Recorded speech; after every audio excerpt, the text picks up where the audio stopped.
نادي موقع المشايخ، واتمنى له التوفيق ودايما ان شاء الله يعلى ويعلى اكتر واكتر. وانا معوض اسماعيل، لسه مخلصين فيلم الPUC. دوري فيه بعمل دور أدهم، شاب في الجامعة. هو زي ديلر مخدرات، بيبتدي ينشر المخدرات ما بين الشباب في الجامعة على أساس إن هو يستقطبهم ناحيته عشان خاطر ينتخب كرئيس اتحاد الطلبة.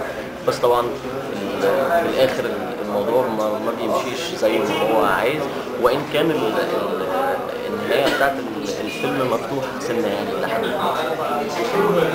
أول مرة تمثل قدام أستاذ لطفي لبيب ومع المجموعة دي ومع أستاذ أكرم فريد. وده أول تجربة ليا مع الأستاذ أكرم فريد.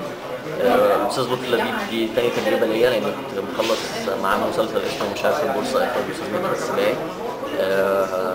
لكن هي أول تجربة سينمائية ليا مع الأستاذ أكرم فريد، وأول تجربة سينمائية ليا مع الأستاذ لطفي لبيب ومع المجموعة بتاعت الفيلم. في عروض جديدة اتعرضت عليك بعد الفيلم ده أو بعد الفيلم اللي هو كان مع أستاذ لطفي لبيب؟